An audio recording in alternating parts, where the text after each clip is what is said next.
Oh, I got a bottle of water upstairs I forgot to grab. What's up, fellas? We got 3 matches today that we're watching. These are all late matches that came in last week. We are in playoffs now. This week is supposed to be play-in matches, which means there's only 2 matches being played this week, and both of them are delayed. I don't know why, but you know, obviously I need the results to these matches. So we're stuck here held hostage waiting for these people to get these matches in so that we can continue with the playoffs. Yeah, that's fun. So we're just vibing. I'm playing a little RuneScape on the side, waiting for people to trickle in. Kind of an unannounced stream, so I don't know if anybody's actually going to come today. But you know, we're vibing.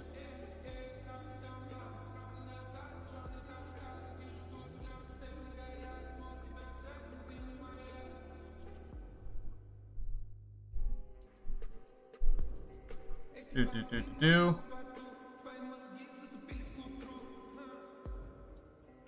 It's got a little RuneScape on the side.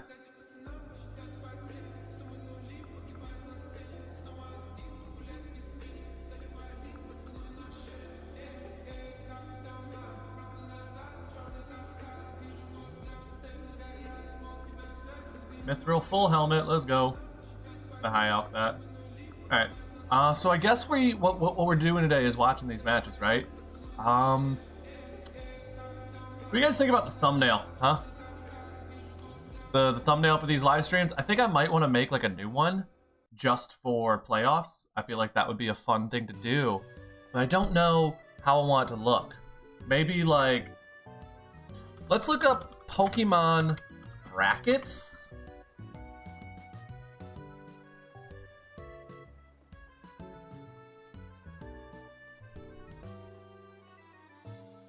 Yeah, so check this out, right? I want something kind of like this. Right? And then maybe have it on like a 3D plane. And then we could have like our actual draft information over it. Oh, just some thoughts. I wanna maybe do something for playoffs, but I'm not sure what I want to do. This needs to change.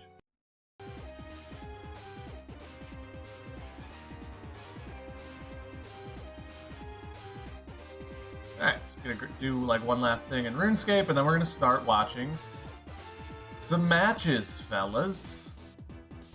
Go back to the main cam. Do.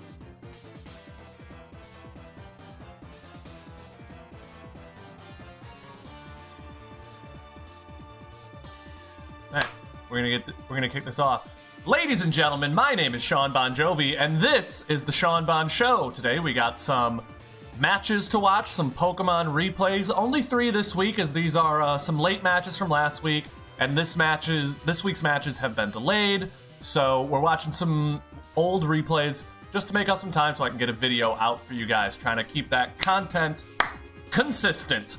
All right, so first we have Cowboy Swanson versus the Cerulean Mobile. So here's your first look at the teams. We got a very standard looking team from Cowboy Swanson. This is pretty much who you see every week from him, except no Roaring Moon, and the Hippowdon has been slotted in. So that's good. I like that. I think Hippowdon is very good versus the Iron Treads, versus the Cinderace. Okay, versus the Urshifu Single Strike, right? He's that physical wall versus a very physically offensive team that Cerulean Mobile has. So I think that's a good decision there. There's lots of physical walls. Now that I'm actually looking at this matchup, this is looking like not a great matchup for Cerulean Mobile, but he is a incredible player. Let's see how it goes. I actually just remembered how this game goes. This is a crazy match y'all are about to see. This match is insane. So check it.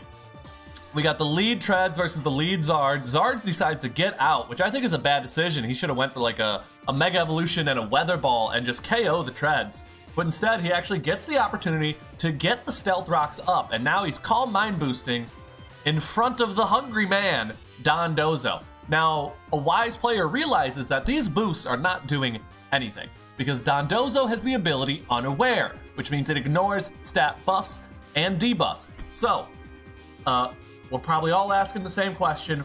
Why is he doing that? Well, let's see. Maybe he's got a little trick up his sleeve. Newsflash, he does, as he just continues to boost higher, and Cowboy thinks he's in a winning position. But oh, the Pain Split brings the Dusclops back to full. Cowboy panics. He goes into the Sand Dog. It sets the sand. It gets some chip down, some nice earthquake damage. But the Shadow Ball, at almost max offensive power, is ripping. Absolutely ripping. Gonna 2-hit, 3-hit KO? Yeah, that's 3. And then, okay, he's able to slack off and stay back in the game. But now we have a Dusclops that's fully boosted and ready to tear. See, an Alakazam, a special attacker, is not able to do any kind of damage to the special defense stat. We see that it's Sash Alakazam, who was protected from sand and the rocks via his Magic Guard ability. And now Charizard's on the field, and Cowboy seems to not know how to answer this Dusclops. And right now he's just feeding Pokemon to it. He does get the Toxic down. If he had gotten that down earlier, he would not be in this situation he's in. He needed to get that Toxic down and put the Dusclops on a timer early. Hungry Man is sleeping, and here it is. Here it is. We're going to back this up. This is where things get very, very interesting. Watch closely now. All right? So the Dondozo hits the field with his unaware ability, goes to sleep thinking he has time, Dusclops, Pain Splits, gets his health back. Watch this, watch this, watch what he does here. There it is. He skill swaps, steals his unaware. Now we're unaware Dusclops with all these stat boosts. And not only does that mean Dusclops has unaware, that means Dondozo doesn't have unaware. That's what it means. That's the key. Now he's able to rip and tear. And this is just game. This is just game from here. There's nothing that can be done. Eventually the Toxic does end up handling the Dusclops. He gets chipped down. There he goes. But now it's 5 versus 2. Magiran is a great Pokemon, but not great enough to handle the Pyro Ball from Cinderace. It's GG. Another Pyro Ball rips, and that's game. Incredible 5-0 finish from the Cerulean. That's super cool. He was sending me that set before the match saying, do you think this will work? And I saw it. I was like, I know that will work. I know he won't expect the skill swap to really just screw his whole unaware strategy. He baited him and he destroyed him. I'm not sure if that will work in the playoffs, since he's already revealed it once. But it is scary and it is good. That was great. So, we got another match here. This match I have not yet seen the result of, but I heard it was exciting. This is the team from our 100+ turn hyper offense match that you saw in a previous video versus a brand new team. Obviously, we've seen this team before, but it now has Tauros Blaze on it. So let's see what Zelda has done with Tauros Blaze. We got the lead Dugtrio, maybe getting some Stealth Rocks up versus the lead Tauros. Once again, this is the second match in a row now we've seen where one opponent has a type advantage on the lead, yet decides to switch out anyway. I'm not sure why people are doing this. So the Shaman comes out, starts ripping Seed Flares into the Dugtrio, and the Stone Edge is actually a neutral attack to Shaman because of the Grass typing protecting the Flying typing, as it's able to just rip Seed Flares that could probably kill Skarmory, especially if it gets a flinch here. And a Miss Toxic, this is bad luck for Name Bad Word. Making some good switches. That Air Slash, that's tough. He's not able to get his webs down or paralysis, but Charizard is more than capable of handling a Shaman. Ooh, unless it gets flinched! Whoa! This is bad luck. This is looking tough. How is he going to be able to handle a Shaman? Pheromosa with the triple axle, just one-hit KO. Seems like maybe he should have went into this sooner, but he's getting some speed boosts. He's revealed a Life Orb. Steel type, U-turns. Takes a little Life Orb.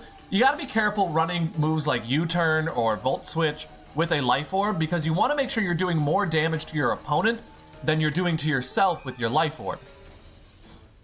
As the Toxapex comes in trying to stall out the Tauros. As the Tauros looks like a really bad matchup. I think this game might be over and over quick. The Dugtrio Terra types into a ground to boost that damage and almost KO the Tauros. The Tauros gets slowed down by the Tangling Hair as Pheromosa comes in and rips a powerful close combat. Now faster than the rest of Zelda's team. Does Pheromosa have the power to handle this team? The Throat Chop KOs the Spectrier. We may be seeing a reverse sweep here, ladies and gentlemen. This is looking good. Lantern takes huge damage from the U-turn. Who do we go into but the Toxapex, who doesn't mind toxic damage, right? He's a poison type, he can't get poisoned, so maybe a good matchup. Looks like Name Bad Word is trying to get a knockoff and try and prevent that leftover recovery. He does get the Citrus Berry off the Orthworm, lowering the amount of times he's going to be able to Shed Tail. But Name Bad Word kind of chokes here. Goes for a Protect on the Shed Tail. Now we have a Mandibuzz behind screens, but luckily Zelda's down to only her defensive Pokemon, right?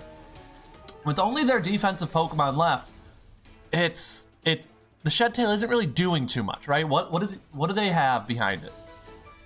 They're able to set Tailwind, but for who, right? It looks like the most oppressive Pokemon on Zelda's team right now is the Lantern, whereas there is a whole Pheromosa on the opponent's team. Zelda predicts the Gunk Shot and switches into its Steel type. Well done. Able to, be immune to that attack. Looks like they're just trying to rip heavy slams, and this is how games have been going for Name Bad Word lately, where they start to just slow the game down with the Toxapex, much like how our friend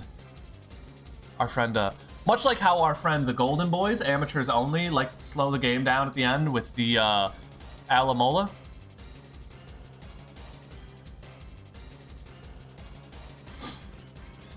Looks like the Surf gets a KO. Now we're on a 2-on-2 situation.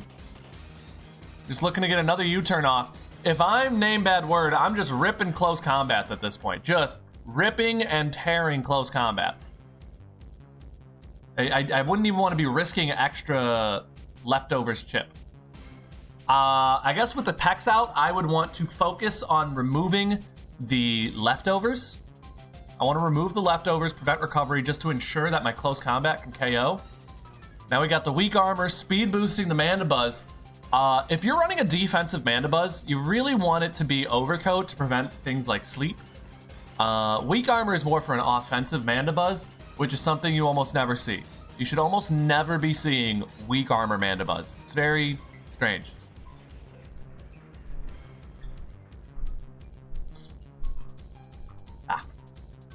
Yeah, this match is slow. How many turns do we think this is going to be? We're just waiting for the Pheromosa to hit the field, waiting for Zelda to be able to kill the Pex, which is going to take forever. He's terrified of switching directly. And so he's just letting the Toxapex whittle this team down as we go to 60 turns. Oh! We actually never even see the Pheromosa again. We go to 60 turns, and the Pex just manages to stall out the Mandibuzz and the Lantern. So a third week in a row of stall wins for Name Bad Word. GG.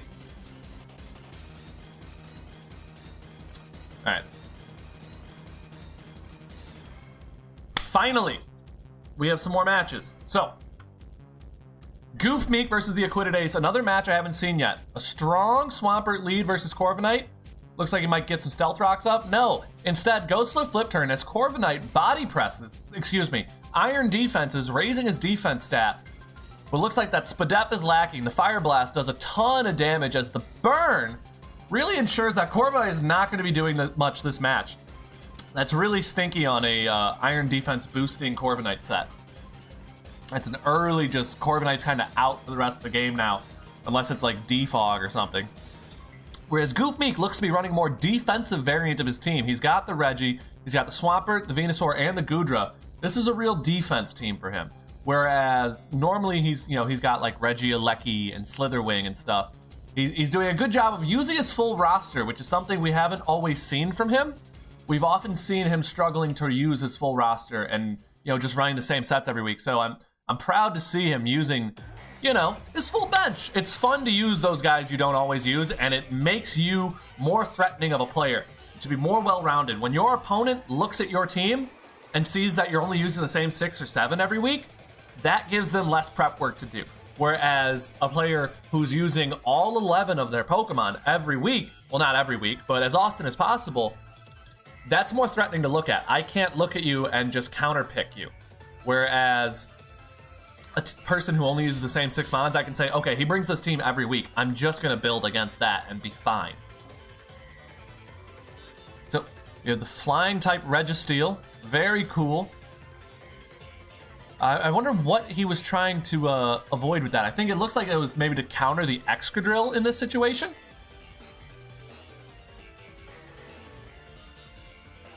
Hold up, I'm pausing the match. I gotta pause the match. I just ripped a fart that was so stinky. Holy shit, it's like distracting how smelly that is. This is the problems of a high protein diet, baby. Oh my god. Jesus.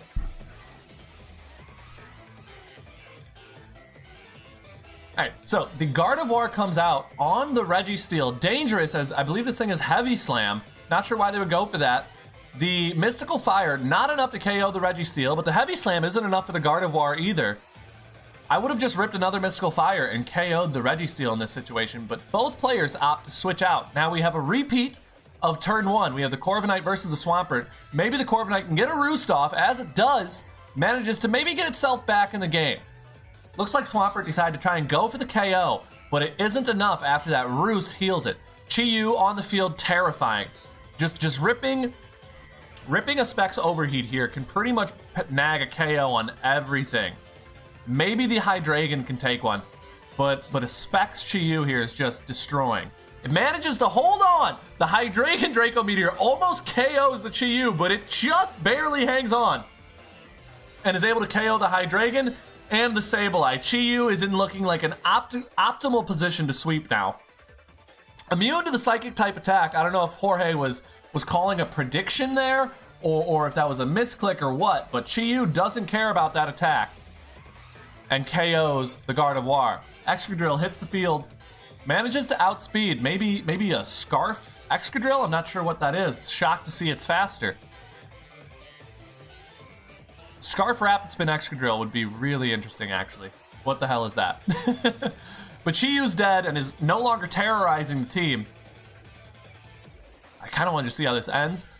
The Fire Blast doing 64%, just not enough to KO the Corviknight. Maybe, do we have a 100% accurate move here in the back? No. Decides to rip another Fire Blast, leading me to believe maybe this is a choice-locked Goodra.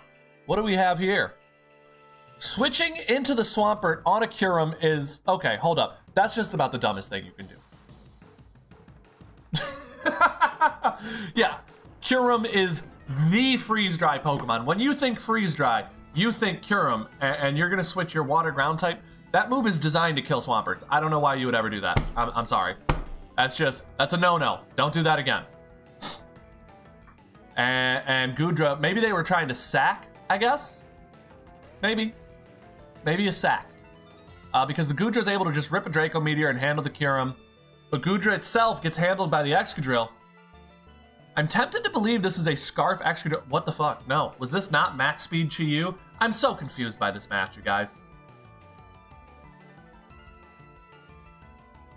Is Excadrill about to win?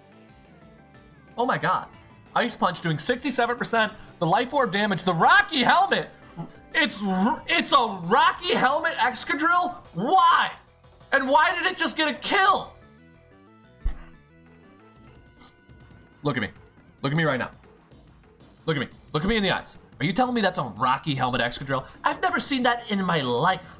And it just got a kill. What is that? Who does that? Does Acquitted Ace actually pull out this win? Oh my god, he did. It is a flying type Registeel. Came out on the rocks. The reverse sweep Rocky Helmet Excadrill just won the game. That's the craziest thing I've ever seen. What an ending. What an incredible ending to this episode. Oh my god. Alright, check this. I just said what an incredible ending to clickbait.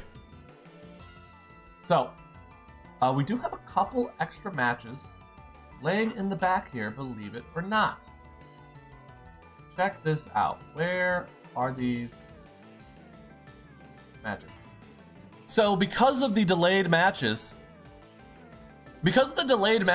some of our patrons have decided to simulate what this week's play-in matches are going to look like.